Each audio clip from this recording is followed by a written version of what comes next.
Hello students, welcome to the Steno LPP. Today dictation number 93 and 94. Speed is 100 word per minute. Start. महोदय, पिछले 50-55 वर्षों से हम खादी संबंधी कार्यक्रम को कार्यान्वित करते आ रहे हैं।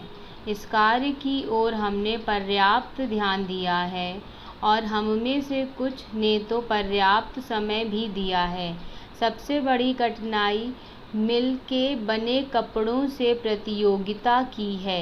एक और कठिनाई यह भी है कि सदा इतनी खादी उपलब्ध नहीं होती जितनी कि उसकी मांग रहती है। खादी का आर्थिक आधार भारतीय जीवन संबंधी कुछ मौलिक तथ्य हैं। हमारा देश कृषि प्रधान देश है, जहां अधिकांश लोग किसी न किसी रूप में खेती बाड़ी से अपना निर्वाह करते हैं। यदि आप एक किसान के जीवन पर दृष्टि डालें तो आप यह देखिएगा कि उसका खेत बड़ा हो या छोटा, वह और उसका परिवार वर्ष भर बराबर खेती के काम में ही व्यस्त नहीं रह सकता।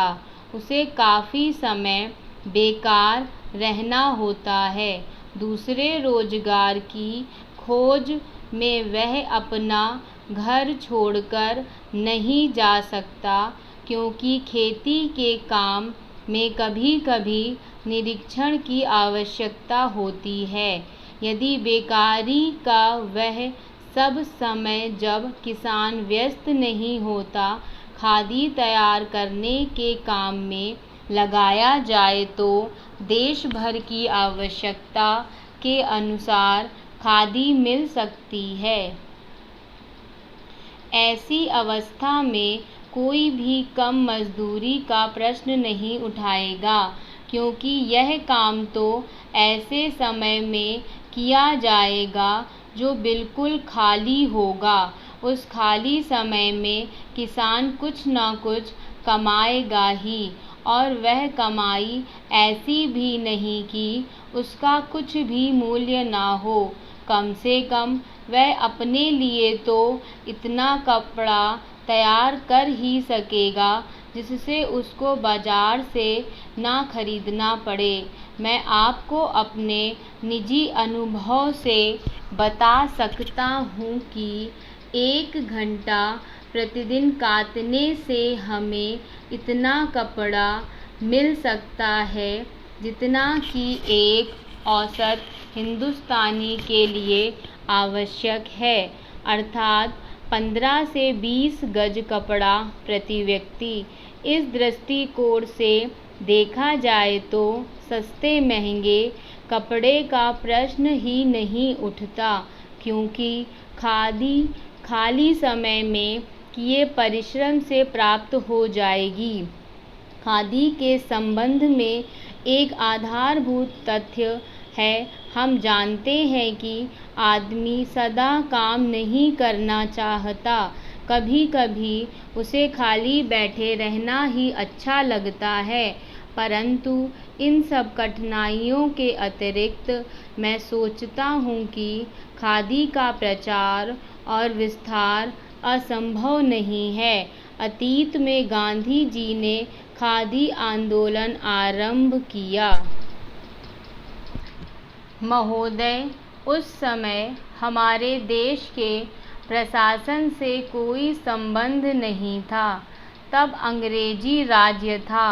आज मैं इस शुभ काम में सम्मिलित हो सका, इसको मैं अपने लिए सौभाग्य मानता हूँ।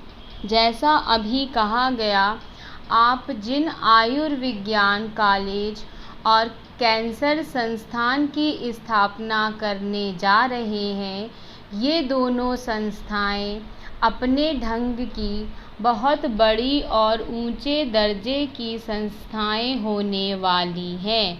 मैंने सुना है कि उनमें विभिन्न विभाग होंगे जिनमें विद्यार्थियों को ऊंचे प्रकार की शिक्षा मिलेगी और जहाँ अच्छे से अच्छे चिकित्सक रखे जाएंगे जो शिक्षा देने के साथ साथ गरीब से गरीब का और बुरे से बुरे रोग की चिकित्सा भी किया करेंगे।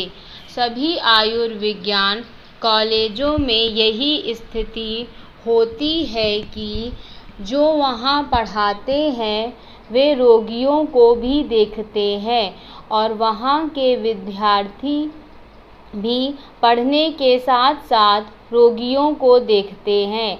इस प्रकार उनको साथ ही साथ व्यावहारिक ज्ञान भी मिलता जाता है। जिस संस्था में जितने अच्छे शिक्षक होंगे उस संस्था से विद्यार्थी भी उतने ही अच्छे निकल सकते हैं। जहाँ जितनी अधिक सुविधा होगी उन संस्थाओं से लोग अधिक से अधिक लाभ भी उठा सकते हैं। आजकल यह एक आश्चर्य की बात है, पर बात सही है कि संसार विज्ञान में बहुत प्रगति कर रहा है, विशेषकर औषध तथा चिकित्सा के संबंध में।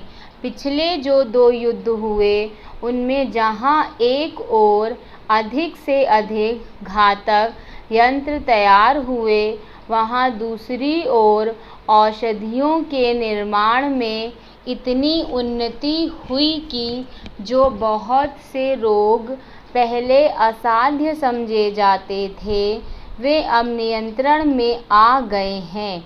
इससे फल यह निकलता है कि विज्ञान की प्रगति में कोई दोष नहीं।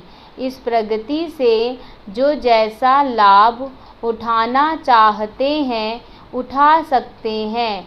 यह मनुष्य पर निर्भर है कि वह उस विद्या से लाभ उठाए या उसे हानिकारक बनाए।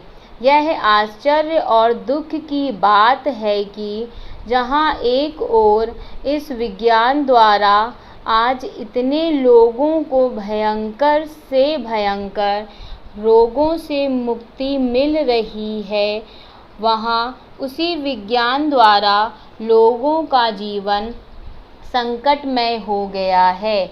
हम चाहते हैं कि हमारे देश के वैज्ञानिक, चाहे वे विज्ञान के किसी भी क्षेत्र में काम करते हों, इस बात को सदा अपने ध्यान में रखें कि यदि विज्ञान का कुछ अर्थ हो सकता है तो वह सेवा होना चाहिए, ना कि विनाश।